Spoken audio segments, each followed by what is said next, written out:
Folks, we're visiting today with Julie Smith. She's the CEO of Performance Ally. Julie, thanks for being on the show today. Well, thanks for having me here.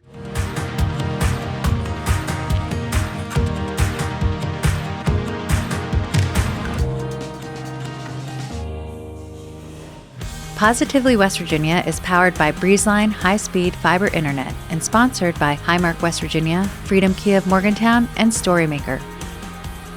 With the help of these sponsors, we are able to share the positive business stories of West Virginians, including the one featured in today's episode. Hey, it's great to see you. Yeah. We've known each other a while, and I always like to catch up with you, and that's what we're going to do today. Okay. So, Julie, tell us a little bit about what you're doing right now with your company, Performance Ally. Sure. Jim, as you know, I built a global consulting firm that was focused on behavior-based execution. Yeah. And around the time that mobile devices became very popular within workplaces, I realized that a lot of what we were doing as consultants could be done through technology. Yes. That people could connect with each other to figure out what are the most important things to do and then support each other in doing that. Yeah. So Performance Ally is a SaaS company that is focused on helping organizations embed mission critical habits. I love that. So they can achieve, a new level of results. Yeah.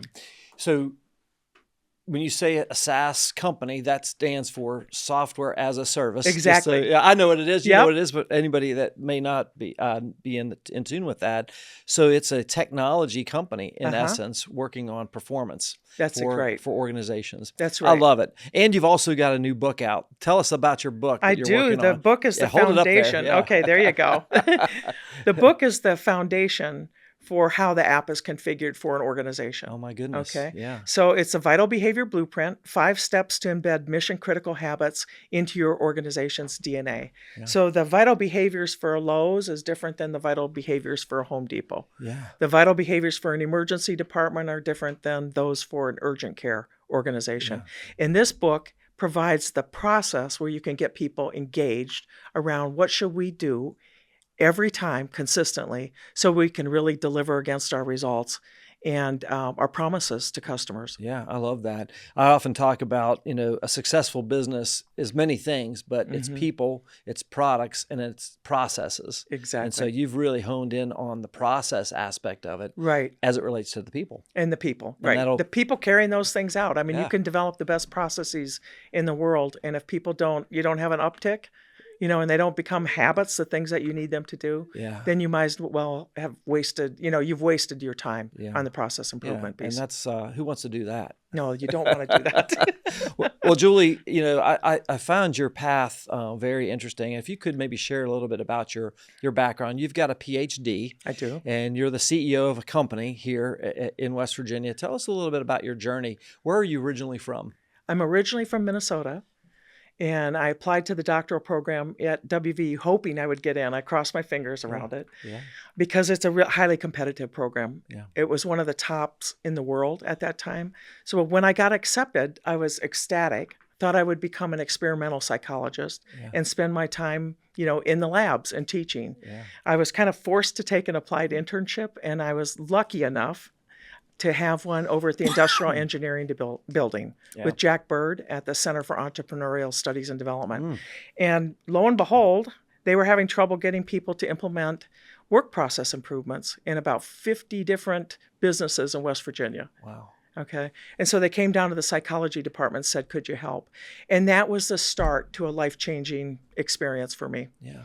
What we learned to do was to take the science of behavior analysis that was being trained at WVU and scale that up to really large-scale change in organizations. And we got major contracts like GE globally, when they implemented their workout effort. Gordon Gee helped us get Bell Atlantic. He was on the West Virginia board at the time, and Amazing. Bell Atlantic is Verizon. So it was just a springboard to developing, really pioneering and innovating this new technology of how do we get large-scale behavior change. So organizations can implement their strategies, they can implement their work processes. Yeah. And so very, very, lucky to have come to West Virginia. And I formed a new spinoff a for-profit company called CLG once we realized that that methodology really worked, and we were getting calls from all over, and we were beating McKinsey out on core projects. So I formed that company, and that was You exited that? I did, but it's 30 years old, and I'm proud to say that it's still, premier consulting Amazing. firm that works globally. Yeah, isn't that it's got to be an amazing feeling, knowing that you started something, it's still in operation even after you stepped away and exited the company. It is. I think that's a really cool legacy that you've had. It is. I'm right very there. proud of it, and I talk with all the people. I was just at their 30th anniversary, and it's just No great kidding. to see all the families around here. Yeah. We stayed in West Virginia Yeah. with that company, and have employed hundreds and hundreds of people Amazing. as we've worked around the world. And with all due respect, it's a little under the radar, right? It's It not. is. It's not like a consumer product. It's your B2B, basically, right? Working with corporations Exactly. and organizations, and not necessarily real visible out there, like you're creating Exactly. a widget or something. So I think that's really, really amazing. So let's fast forward to 2024. Mhm. What's the thing, Julie, that you're most excited about with your company right now? Well, we've had the Vital Behavior Blueprint out for about 6 to 8 months. Yeah. How's Lori, it doing? It's doing really well. We hit #1 on the new releases on Amazon for ebooks. Amazing. Yeah, that's great. And we've got just a phenomenal group of people getting it out globally Yeah. to large and small companies that I've worked with in the past. Great. And but the most exciting and rewarding thing is that people have picked it up after we've spoken about it or delivered a 3-hour workshop, and they've taken it back to their organizations and they're doing it. That's great. So Yeah. we've got one company throughout their entire South Dakota operations. They've embedded it into their 5-year business planning process. Wow, that's amazing. Yeah, and it's I it's love so it. rewarding. They've And you have actually, yeah, exactly. And you have a co-author on the book I too. do, I do. What's her name? And Her give- name is give- Dr. Lori Ludwig, Yeah. and we came together about 5 years ago. She was also struggling with getting large-scale change, and she didn't want to do the consulting gigs that we did. Yeah. I've traveled all over the world and would stay there for months with teams. Yeah. And she was like, it's too complex. It doesn't work. It takes too much hand-holding. And she was kind of getting ready to quit until we met at a conference in Rome Yeah. where we both spoke independently. And when she heard me talking about a streamlined approach and the results we had gotten at Nemours Children's Hospital, Yeah. she came up and she said, "Can I help? Is there anything I can do to help?" And we're just a perfect partnership That's so cool. to help each other. Yeah, and so you wrote the book, and you're on a #1 bestseller. That's amazing, and the book's doing great. And it's the Vital Behavior Blueprint, as you mentioned, it's kind of the infrastructure of how the SaaS application, the software Exactly. is wired Yep. and put together.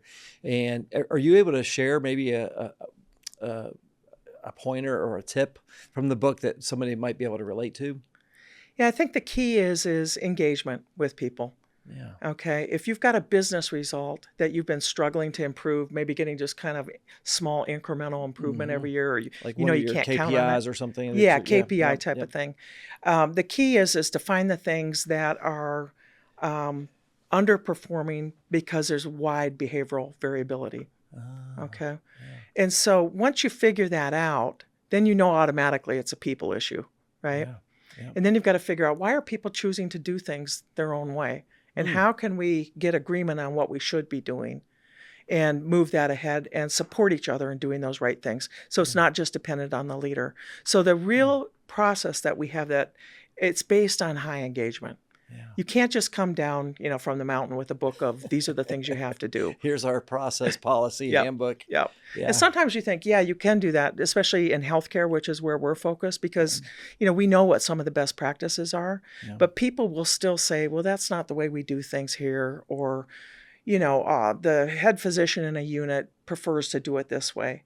So you've got to make those adjustments. And I learned that as we would do global deployments across 30,000 flight attendants in my old company. Yeah. Even though you said these are the things that frequent flyers want, you'd say these are the top 4 things they want to see in flight. you'd still find that as you rolled it out globally, you had to adjust about 30% of those things Yeah. to adapt to local cultures, Yeah. practices, work processes. And be okay with that. And be okay with Yeah. that. And Yeah. that this book is about that dynamic process That's cool. of how do you bring people along and how do you help them see the link between their behaviors and the results Yeah, they're that's able really- to achieve. That's really smart stuff. Julie, thank you. This is Positively West Virginia. We'll be right back. Your prescriptions are designed to keep you healthy, active, full of life. At Highmark Blue Cross Blue Shield, we're making vital medicine more affordable. Because when your prescriptions don't cost an arm and a leg, you can use those limbs for something more meaningful. Because life. Highmark Blue Cross Blue Shield, West Virginia. It's in the precision, the attention to detail, and the confidence that create a timeless look. Like Diamond Cuts Barbershop, Freedom Kia of Morgantown is not only committed to timeless design, but also fair pricing, excellent sales, and service with no hidden fees. You'll love the all-new 2024 Kia Sportage LX all-wheel drive leasing for just $265 per month. Wherever it is you're going, arrive with confidence and arrive in style. Visit Freedom Kia today, right off exit 153 on I-79 in Morgantown.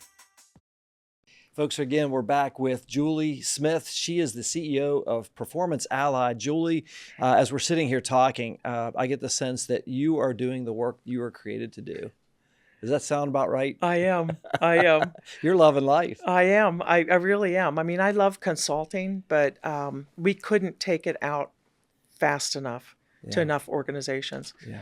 And on the back of the book is a quote from Joe Jimenez, who's the CEO of Novartis, or he was, and I coached him, all the way from his progression at Heinz up to becoming the CEO of Novartis. Amazing. And he said one of the most important leadership lessons I learned is that human behavior can be a root cause of poor performance. And he said this should be taught in every business school. He's a Stanford grad, and he hired people out of all the top business schools in the world. Wow. And he said, I don't understand why we weren't taught how to execute. And the cost of behavioral variability and what the solutions are. Yeah, that's good. I appreciate that. So we talk about your company now, Performance Ally, and the geography. Like, where are your customers now? Are they here in the United States? Is it truly a global thing right now? You talked about Italy and so forth. Talk a little bit about your customers and where they're at now. Our customers for general blueprinting are global. Yeah. Okay. So I worked a lot with oil and gas companies. Really? In my past company. So all those people are kind of upskilling their folks.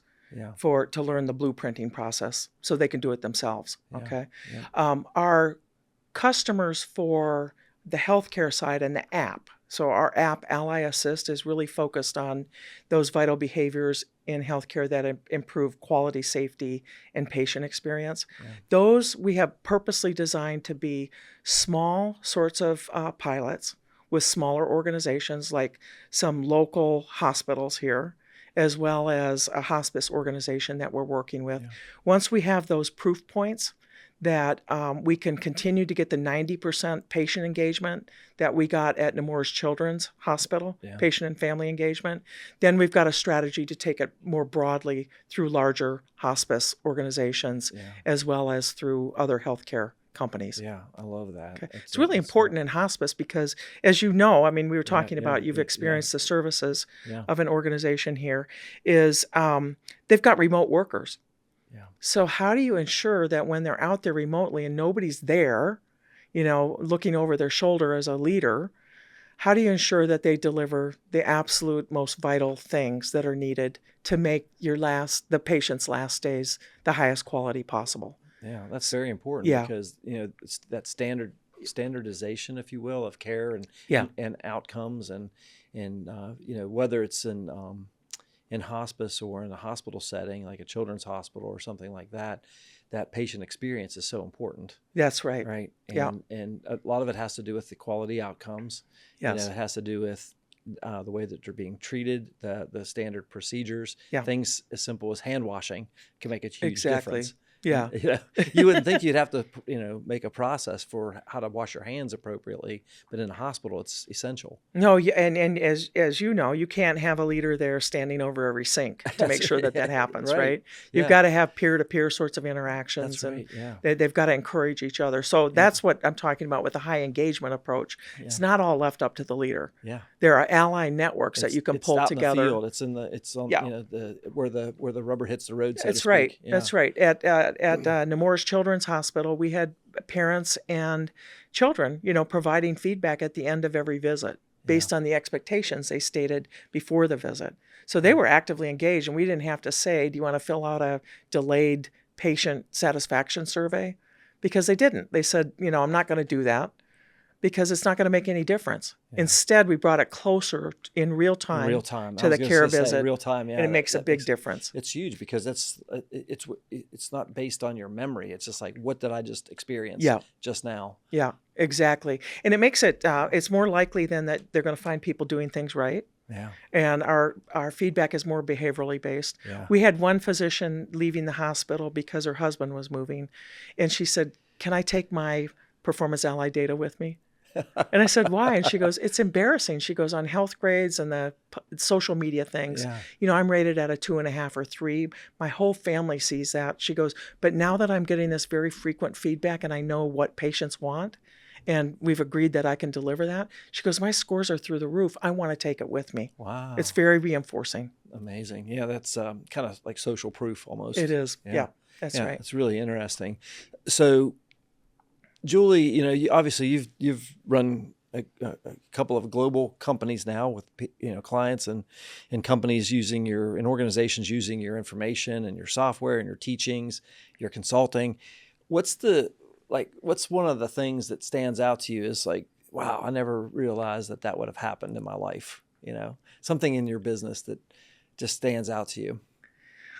I would have never have guessed that we would have access to the types of global projects that we had, when I started. It just blows me away, the things that we were asked to come in and help. Yeah. And we wrote 4 other best-selling business books about the things we did with other companies. Yeah. And I would have never have guessed that just the foundational science around human behavior change would be so like an aha moment to leaders. Yeah. So you think of that book, Atomic Habits, and how that's gone, viral. Yeah. And we've done that for organizations, Atomic Habits for organizations. And it just astounds me to this day that some of these basic sorts of things, people can not only learn how to improve their organizations, but they wind up taking it home. Yeah. And they wind up improving their families. And we hear that left and right. I love that. Yeah. So, it just astounds me. It's exponential. In making an impact. And we just talked a few minutes ago that you're doing the work that you were created to do. And that's got to be just an amazing feeling. It is. Just knowing that not only are you helping people in their jobs and in their workplace, but in their homes, their families, and their communities. Yeah. Right. And we can take that education out into the world. That's really, I think, just amazing. This is Positively West Virginia. We'll be right back. Stay connected with an unbeatable deal from Breezeline. Get reliable, fiber-powered 500 megabits internet for $39.99 per month with a $100 gift card and price lock guarantee, plus a free modem, free installation, and free Wi-Fi your way. Folks, here at Interaction Media, we're a media company, and we rely on high-speed internet every single day to get our jobs done. That's why we use Breezeline. It's affordable, it's fast, and they're awesome people as well. Learn more at breezeline.com. My name's Caitlin Furby. I'm an interior designer with Remarkable Interiors. Our time is very limited. We're trying to do everything we can possible to keep our clients' projects moving and rolling. So StoryMaker has been really great for us for putting out how to explain our company. I can sit and agonize about a post and is this right? Does this sound good? When I use StoryMaker, it sounds so beautiful and it was so easy and it saves me a lot of time to do the things that I'm really good at. And we're back. We're visiting with Julie Smith. She's the CEO of Performance Ally. Julie, this is a fascinating story. I love what you're doing out in the world with regard to behavioral science, if you will, to the business world and helping affect change. How do you get the word out about your business, the book, like marketing a book? How did you get the word out there and let people know what you're doing? We hired a team of experts and we affectionately call them our book doctors. Okay, great. Okay. Yeah. So we've got one group that helped us reconfigure the book to make it simple, straightforward, and story-based. That's important. Yeah. We had a whole nother book ready to go, different cover and everything. And they said, nope, this is what to do. And we worked with them for 6 months to do that. Yeah. And every chapter title we labored over, every word, we went out and tested. Does this resonate, or is it too, wonky from a scientific perspective? So that was really big for us. Yeah. And then we hired another firm to help with the marketing aspects of it. Yeah, that's great. Okay. That's and so one's good. here in West Virginia. They've helped us develop some of the marketing, as well as it's Apis Creative. Yeah. And also Mike Fulton. We've got him on board. All these people, right? So I'm coming back to my West Virginia roots. No, that's wonderful. And so we've hired experts and we let them guide us. Yeah, that's so good. But it's also really personally driven. Yeah. I sent out 500 books to people that I know I've worked with, and they're in business and industry, and it's so rewarding to get up in the morning and get emails back from them and say, oh, you captured what we did, and oh, that would have been so much simpler. And so we've been working off of our personal networks. That's a great strategy. I think I'm just listening to 500 personal books sent out. That's a lot. You think, honestly, and what a great way to get your product in the hands of decision makers and influencers. It is, right? yeah. So I think that's really smart. I've inscribed them all too, because every one of those people means something to me. Oh, wow. Yeah. In my old house, where I cool. decorated rooms by clients and with clients. That's so good. Yeah. I love it. So as we think about the state of your business now, Performance Ally, and you're growing this, you're testing things, you're getting processes. Maybe it's within a hospital or a healthcare system, a hospice organization, or another type of business, right? Because this transcends healthcare, right? You could take your SaaS application in a lot of different directions. What's the biggest challenge you're facing right now? The biggest challenge is on the tech side. Okay, I could start another global consulting business almost in my sleep. Yeah. And the challenge is to have the tech team do the vital behaviors that we've agreed to. So we're eating our own, soup here. Yeah. And we figured out what those vital behaviors are. And it's making sure that we're implementing them. Part of our tech team is over in India. We have a local tech team out of Philadelphia, and then some folks here in West Virginia too. So it's bringing them all together and making sure that they're surfacing, blockers quickly. They're consistently testing, their own code as well as how it integrates with other code. Yes. They're documenting their code correctly. It's all the things that need to happen in a sprint that you hear about, but you don't know how well each individual is doing. Yeah. So that's our challenge. Okay. And then funding to ramp that up once we know we can really manage that well. Yeah. Well, I can relate to that. As you know, in January 2023, I started Storymaker, which was a SaaS application using generative AI, which I love, in our story process to create content on the fly, and we've got hundreds of subscribers all across the country now with that. But you think you're done, but you're just starting, because everything is changing and rapidly advancing in technology. Are you using any type of AI in your Performance Ally software? We are. I've had a research team going for 2 years. Yeah. And one of the key things that we know to scale this up is people have to be able to really operationalize the vital behaviors. Yeah. We had gone to Press Ganey, and they're survey driven off of a standard set of responses.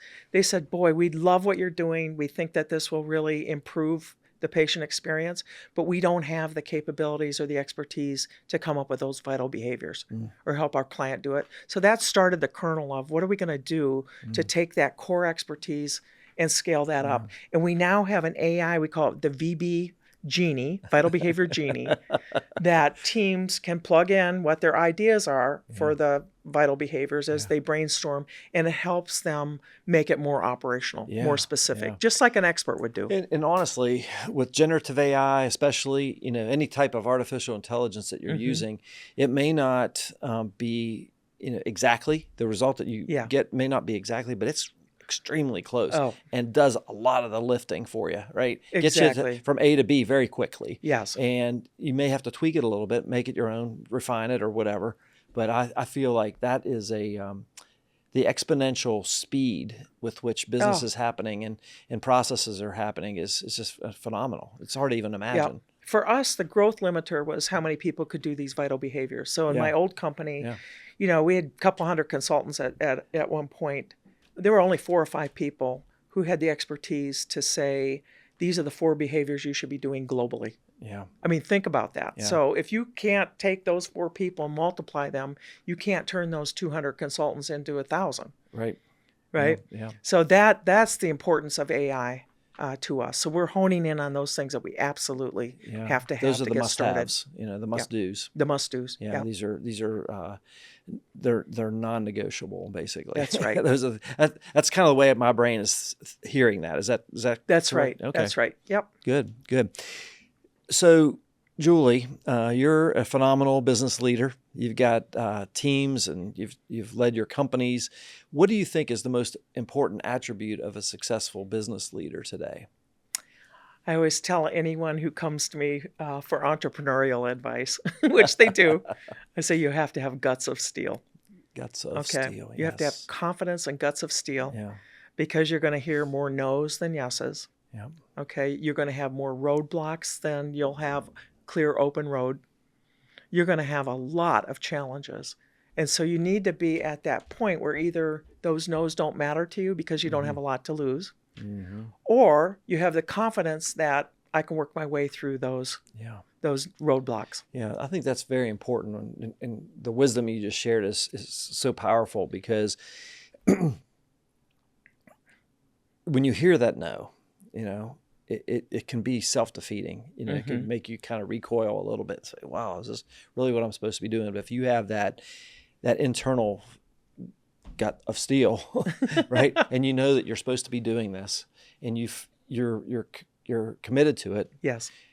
But you're willing to listen to feedback.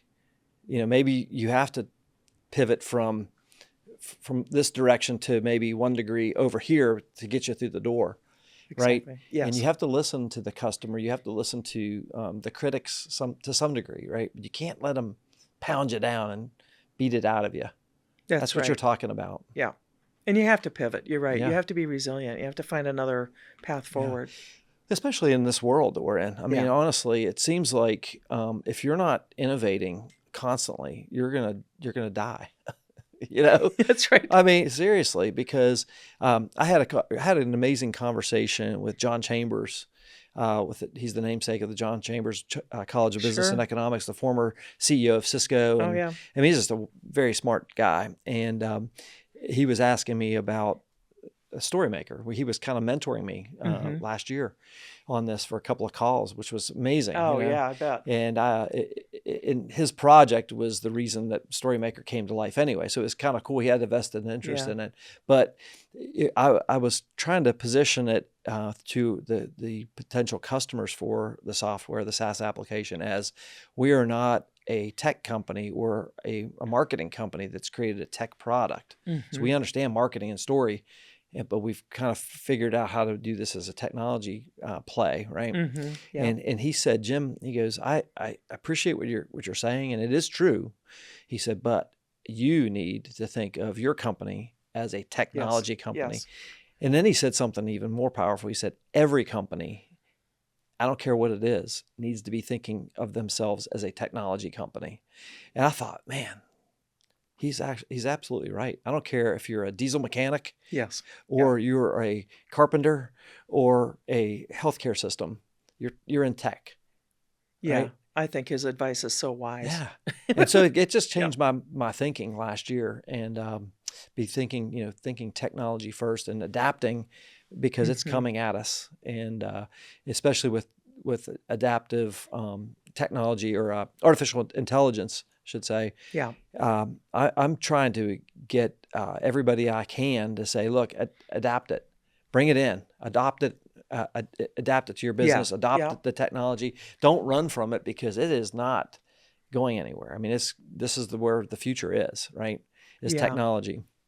I love what John said because you remember at the beginning of this interview, I said we were a SaaS company. That's right. We're a technology company, right? That's right. That's right. And that's one of the things that I've learned over this time is we're not a behavior change company. Yeah. You know, we're not a consulting company. Yeah. We are a technology company that's specifically designed to do certain things and bring about broad scale behavior change. Once you start thinking like that, you start looking at your organization and every aspect of it as how's it serving, this technology breakthrough. Yeah, that conversation came full circle. I appreciate you mentioning that again, because that is exactly right. So you mentioned you give advice to entrepreneurs. What would you say to somebody who's listening to this podcast, thinking of starting a business, thinking about maybe they're inspired by Julie Smith, which I am, and they say, I want to start a business someday. What would you say to them? I think the most important thing you do is the selection of your initial team. Okay. And you have to find people who are compatible with your values. Okay. Then people who also have a common focus, mission, purpose is great. But if you don't have that common basis for values, it can become really rough and tricky early on. Okay. And I have had to disband groups or organizations based on we didn't share common values at all. Okay. So for us, it's simplicity. It's fun. We want to make our app fun, because behavior change can be hard, and we want to make it such that we feel totally supported with it. We want to keep it as simple as possible so we can get it in as many people's hands as possible. So you've got to set kind of that, and we want to work together from a cross-disciplinary perspective, because there's no way that we can bring this about without recognizing a variety of different talents than what we each bring to the table.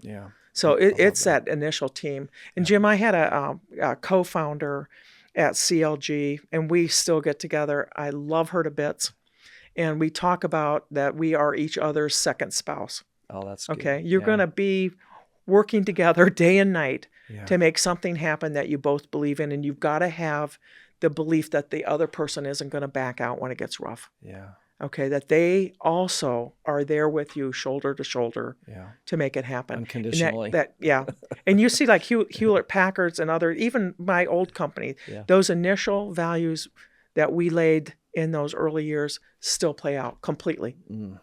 Okay, and I don't know how, but thousands of people have been selected since then, and they match that stamp, and the customers know it. Their clients know it. Well, and I think that's a good point. I think anytime you're building a company, you start with that core group that you're talking about. And every time you add a person, if they're not in alignment, it shifts the focus. It shifts the whole feel, the whole culture, right? The way of doing business, it changes it a little bit. Exactly. And then by the time you've got 10 employees or 100, it could potentially be completely off the rails from what you started, right? And so I think it is important to have that as a basis, and then to build off that, making sure that you're attracting those people. Now, you want diversity, you want different thoughts and different, but the core values have to stay intact. And it has to pull through everything, and through your internal discussions. The clients need when we would hit a downturn, like in 2008, the clients could articulate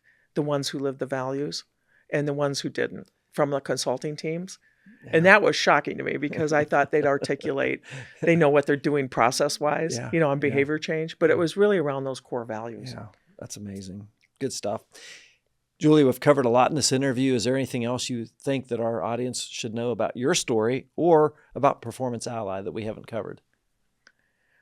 Well, my personal story is I am very mission-driven. I would have continued with my consulting company forever, but my husband and son experienced really severe medical errors. And it was then that I began to realize that those errors were caused by human error, and that, I know that there are reasons behind that. So I knew immediately that there were things that I could do to help. And so I'm completely mission driven. My goal would be to produce 0 errors in healthcare. Okay. Yeah. And help everybody succeed, because I saw on one side, at the top medical center in the world, how the physicians felt horrible because of what had happened. They don't like it either. None of us do. But we can help each other. And that's my mission, is really to improve healthcare. But I do believe that this is going to get out much more broadly and affect a lot of industries and help leaders. Yeah. In a sense, it's personal to you. It's very personal. Yeah. So it thank is. you. Thank you for sharing that. And hopeful. Yeah, absolutely. I love it. Julie, as we close out our time, how can our listeners learn more about you and Performance Ally, maybe even get in touch with you? Well, they can go on Amazon and order our book, Vital Behavior Blueprint. Yes. Okay. And then they can get in touch with me at jsmith@performanceally.com. Yep. At any time. And I that's love your website too? Yeah, at the performanceally.com. website. Yep. And we'll make sure we have links to all that. Okay. Including how to get the book. Yeah, and we have a website for the book too. Perfect. Yeah, and we'll make sure we'll put all that out there and let folks know and encourage them to get the book and learn more about Performance Ally and perhaps even get in touch with you and thank you and have a conversation. I think that's awesome. Our guest once again is Julie Smith, CEO of Performance Ally. Julie, it's been an honor to have you on the program today. I think what you're doing is super amazing, and I just want to encourage you to keep up the great work. And right back at you, Jim. I love what you're doing. You're pretty awesome. Get the word out. That's great. We'd like to thank our partners, Highmark West Virginia, Freedom Kia of Morgantown, Interaction Media, Storymaker, and our studio sponsor, Breezeline, for helping to share these positive stories. If you'd like to become a sponsor of the Positively West Virginia podcast, visit positivelywv.com/sponsor. Folks, that's a wrap on another episode of Positively West Virginia. If you or someone you know would be a great guest on our show, drop us a line on our website at positivelywv.com. And we appreciate your feedback, your reviews, and your encouragement along the way as well. On behalf of our entire Positively West Virginia team, including our producer today, Mr. Jimmy Murray, behind the controls over there, I'm your host, Jim Matuga. Stay positive, West Virginia.